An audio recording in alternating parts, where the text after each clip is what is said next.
जी बात करते हैं composition of functions.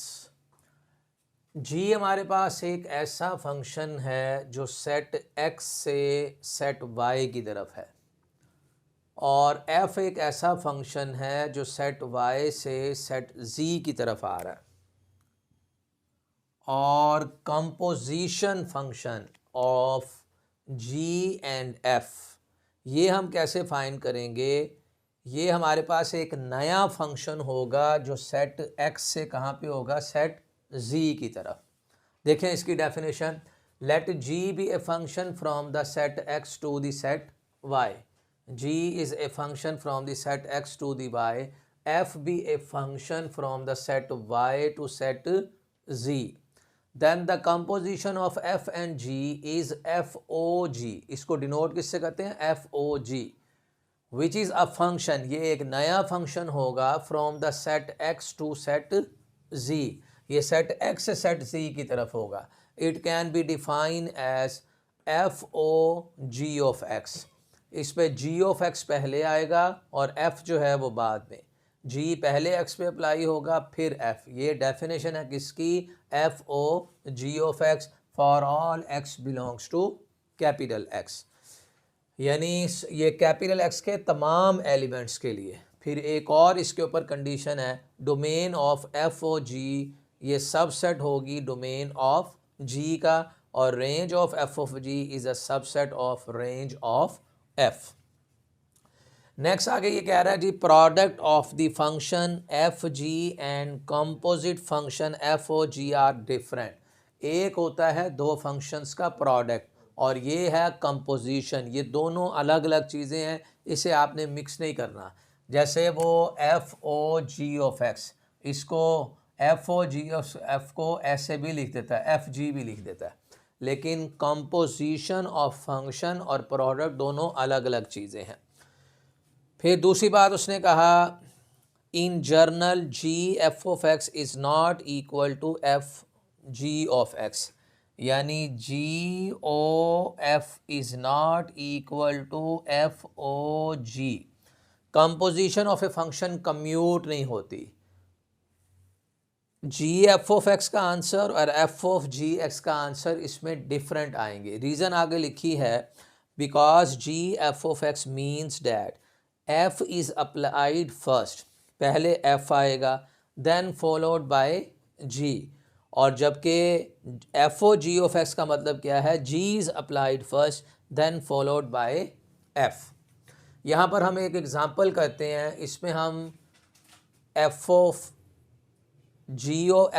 Of x भी फाइंड करते हैं और GOF ऑफ x भी फाइंड आउट करते हैं, और आप देखेंगे इस दोनों के आंसर जो है वो डिफरेंट आएंगे। तो कंपोजिशन ऑफ फंक्शन एक्चुअली एक नया फंक्शन है जो हमें सेट x से सेट z पे ले जाता है।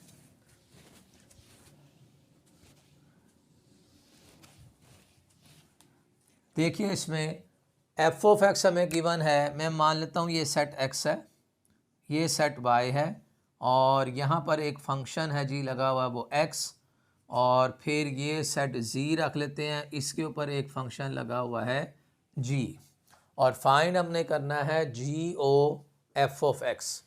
देखिए GOF ऑफ x, GO की जगह ब्रैकेट आ जाएगी, इधर आ जाएगा f ऑफ x, और f ऑफ x नाम किस चीज़ का है?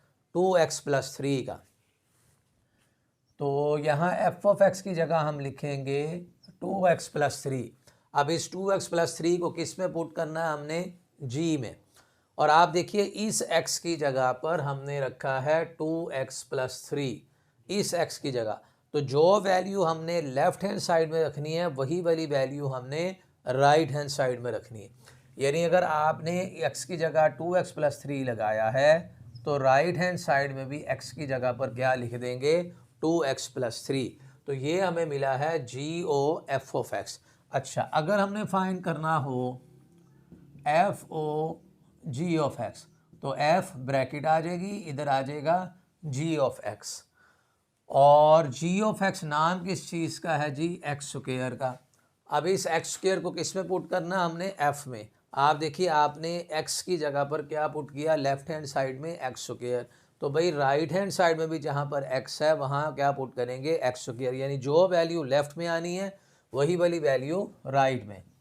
तो टू इंटू इस x की जगह पर हम लिखेंगे एक्स स्क्वायर और प्लस का 3। इसका एक मेथड और भी है, हम इसको ऐसा भी कर सकते हैं। देखें आप f into G of X find out कर रहे हैं, f into G of X. अब आप देखिए इस x की जगह पर आपने क्या लिखा है, g ऑफ एक्स, x की जगह g ऑफ एक्स, जो वैल्यू लेफ्ट हैंड साइड में वही वाली वैल्यू राइट हैंड साइड में।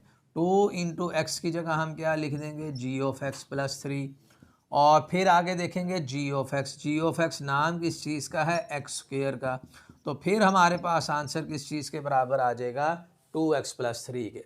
अब आप गौर कीजिए जी ओ एफ ऑफ एक्स आया हमारे पास 2x प्लस 3 का होल स्क्वायर, जबकि एफ ऑफ जी आया हमारे पास 2x स्क्वायर प्लस 3। इसको नाम रख दें इक्वेशन नंबर 1 का और इसे नाम रखें इक्वेशन नंबर 2 का। तो यहाँ से हम लिख सकते हैं F O G of X is not equal to G O F of X. तो इस प्रॉपर्टी को हम कहेंगे कि कंपोजिशन ऑफ ए फंक्शन जो है ये कम्यूट नहीं होता, ठीक है, कंपोजिशन ऑफ ए फंक्शन हमारे पास कम्यूट नहीं है, यानी डिफरेंट इसके आंसर हमें मिलते हैं। अच्छा, अब आप इसमें ज़रा x की कोई ना कोई वैल्यू रख के देखिए। अगर मैं इसमें x की वैल्यू 3 रखता हूँ और ये 3 वैल्यू हमने रखनी भी किस में है, f में। अगर आप x की जगह पे यहाँ पर रखते हैं 3, तो 3 को 2 से मल्टीप्लाई करेंगे 6, और 6 प्लस 3 आंसर किस चीज़ के बराबर, 9 के।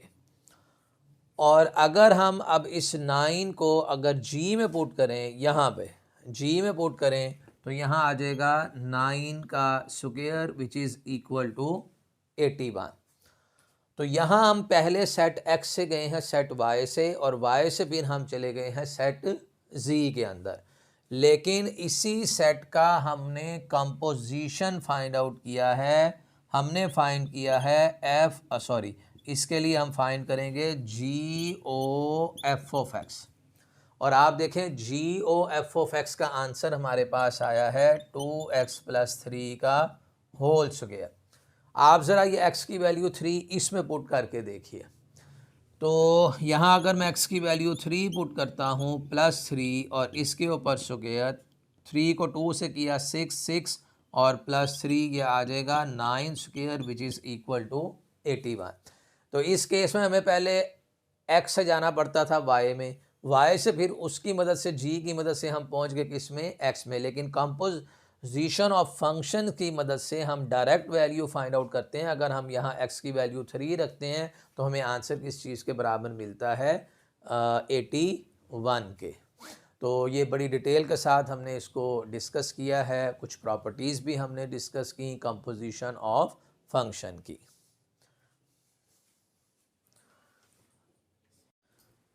जी, बात करते हैं इन्वर्स ऑफ ए फंक्शन।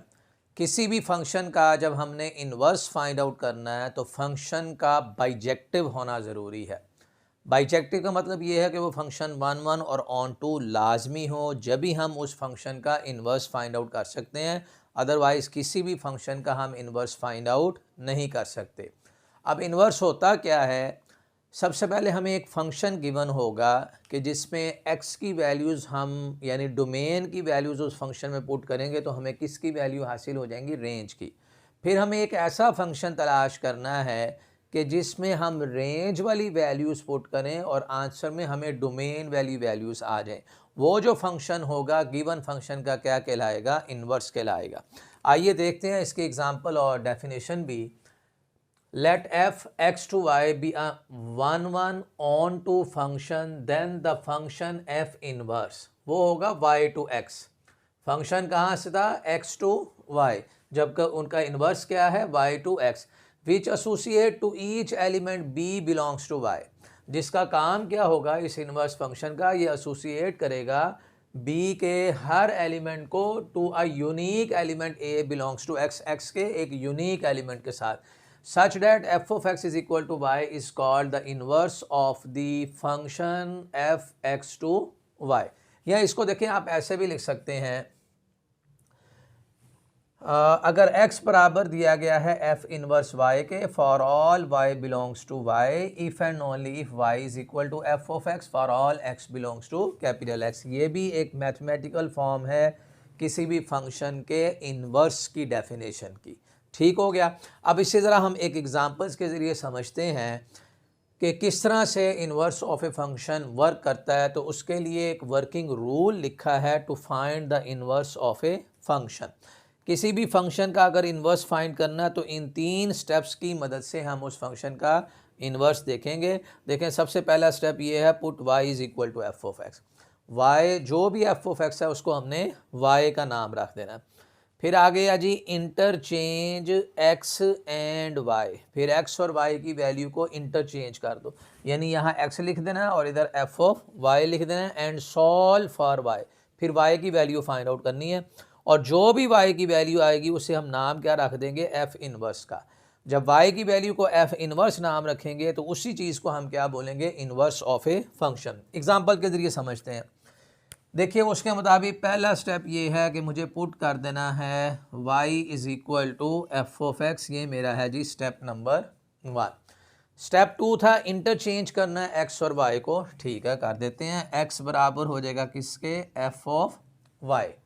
अब आप देखिए f ऑफ x बराबर था 2x minus 3।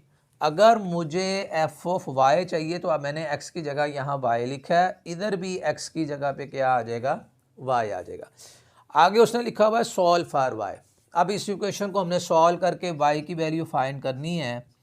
x plus 3 is equal to 2y, y बराबर हो जाएगा x प्लस 3 डिवाइडेड बाई 2 के। फिर उसने कहा था कि ये जो y की वैल्यू आएगी उसको नाम क्या रख देना है, f इनवर्स का। तो भाई ये जो y की वैल्यू है इसको f इनवर्स कह देंगे। तो x प्लस 3 डिवाइडेड बाई 2 इस फंक्शन का क्या आ गया, हमारे पास इनवर्स आ गया। अब ज़रा इसको एक एग्जांपल और देखिए, इसको सेट्स के ज़रिए से हम समझते हैं कि इसने कैसे वर्क किया। देखिए, मेरे पास यहाँ कोई डोमेन का सेट है जिसके अंदर एलिमेंट्स हैं 1, 2 और 3। इसको मैं नाम रख देता हूँ x, और इसके दरमियान में हमने फंक्शन लगाया और यहाँ हमें कुछ एलिमेंट्स आएंगे जो इमेजेस बनेंगे, वो देखते हैं क्या बनते हैं। अगर मैं x की वैल्यू इसमें 1 लगाता हूँ तो 2 इंटू 1 माइनस 3 आंसर आ जाएगा -1। x की वैल्यू 2 लगाऊंगा, 2 को 2 से मल्टीप्लाई किया 4 माइनस 3 आंसर +1। 2 को 3 से मल्टीप्लाई किया 6 माइनस 3 आंसर क्या आ गया, 3 आ गया। अब मुझे एक ऐसा फंक्शन तलाश करना है कि उसमें अगर मैं y की वैल्यूज़ पुट कर दूं, अगर उसमें मैं y की वैल्यू पुट करूं तो मुझे क्या चीज़ हासिल शुरू हो जाए, x की वैल्यू आना शुरू हो जाए। उस फंक्शन को हम नाम देंगे, वो f का क्या बन जाएगा, इन्वर्स। और वो अभी हमने देखा कि वो ये आ रहा है, यानी जो f इन्वर्स x है वो बराबर किसके है, x प्लस 3 डिवाइडेड बाई 2। लेकिन इसमें ज़रा अब आप y की वैल्यूज़ पुट कीजिए। ये जो हमारे पास इन्वर्स फंक्शन आया है इसमें ये वाली वैल्यूज़ रखें, -1 plus 3 divided by 2। -1 plus 3 divided by 2 रखा तो आंसर मुझे कितना मिल गया है, 1 मिल गया। अब मुझे 1 अगर रखूँगा तो 2 आना चाहिए। देखते हैं जी, इसी फार्मूले में 1 रखें, 1 प्लस 3 डिवाइडेड बाई 2 तो 4/2 आंसर 2 आ जाएगा। ठीक हो गया। और इसमें अगर मैं 3 रखता हूँ तो 3 प्लस 3 डिवाइडेड बाई 2 6/3 आंसर मुझे कितना मिल रहा है, 3 मिल रहा है। यानी फंक्शन में मैंने x की वैल्यूज़ पुट की हैं ये वाली, तो मुझे ये रेंज हासिल हुई थी। और जब मैंने इसकी वैल्यूज़ पुट की हैं उसके इन्वर्स में तो मुझे डोमेन की वैल्यूज़ हासिल हो रही। यानी x की वैल्यू पुट करने से y आ रहा था और y की वैल्यू वापस पुट करने से क्या हासिल होना शुरू हो गया, हमें x आना शुरू हो गया। तो इसको हम कहेंगे ये उस फंक्शन का क्या है, इन्वर्स। ठीक हो गया। यानी फंक्शन हमें ले जाता है सेट x से y की तरफ और उसका इन्वर्स हमें लेके आता है सेट y से दोबारा x की तरफ। नोट कीजिए इसे। अच्छा, देखिए जो अभी हमने क्वेश्चन किया उससे हम ये कंक्लूजन भी ड्रा कर सकते हैं। क्वेश्चन करने में हमें ये हेल्प देगा कि डोमेन ऑफ द फंक्शन वो बराबर होगी रेंज ऑफ एफ इनवर्स के, और जो रेंज ऑफ द फंक्शन है वो बराबर हो जाएगी डोमेन ऑफ एफ इनवर्स। ये याद रखिएगा, जब हम प्रॉब्लम सॉल्व करेंगे उसमें ये हमें हेल्प देगा। Domain of F is equal to range of F inverse, range of F is equal to domain of F inverse.